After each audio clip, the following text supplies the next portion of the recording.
जैसे आपका बच्चा कहीं जाकर के अधर्माचरण किया, पुलिस जब आएगी, यही प्रमाण लौकिक प्रमाण से देख लीजिए, तो आपको कड़वे वचन और शासन मिलेगी, क्योंकि वो आपका बेटा है। आप कहोगे मैंने तो कुछ नहीं किया, नहीं तुम उसकी माँ हो, पता है तुम्हें कहाँ होगा वो, तुम्हें बताना पड़ेगा, तुम्हें दंड मिलेगा, क्योंकि वो तुम्हारा बेटा है। अच्छा, अब तुम्हारा बेटा भगवान का भजन करके भगवत भक्ति में तन्मय है। अच्छा, ये महाराज जी की माता है, अरे बड़ी कृपा, आपको प्रणाम मिल रहा है ना, किस लिए? आपका बेटा भगवान का भक्त हुआ। ध्रुव जी का जब परम पद पर आरूढ़ होकर विमान जा रहा था, तो उन्होंने भगवान के पार्षदों से कहा मेरी माँ, तो बोले वो जो अगला विमान बड़ा तेजस्वी जा रहा है ना, उसमें माँ जा रही है।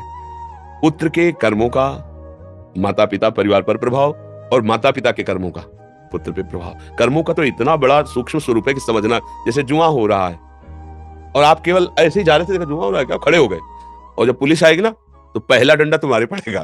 आप कहोगे मैं खेल नहीं रहा था, तो बोले यहाँ खड़े क्या कर रहे थे? बोले केवल देख रहा, देखने के संबंध में दंड हो गया, फिर वो तो तुम्हारे शरीर से प्रकट हुआ है, फिर यह शरीर का संबंधी है, फिर आपको भोगना पड़ेगा। इसीलिए भगवान से प्रार्थना करते हैं कि हमें ऐसा पुत्र मिले, ऐसा पति मिले, हमारा ऐसा परिवार मिले जो भगवान के चरणों में भक्ति रखता हो, हमें ऐसी जगह जन्म मिले जिससे हम, आप भक्त हो लेकिन आपका परिवार अभक्त है, अब वहां वो कोई भी अधर्माचरण करेगा तो आपको उसका क्लेश भोगना पड़ेगा, नहीं भोगना पड़ेगा। भाई इसका पिता बंद करो इसको, अभी वो पता खुद आ जाएगा, जब्त करो इसकी संपत्ति, जब्त करो। जब कोई बहुत अपराधी नहीं मिलता ना, तो उसका परिवार, उसका घर, उसके रिश्ते नाते दूर का मामा लगता है, उसके यहाँ भी डंडा चलेगा जाके। तुम्हारे आया था?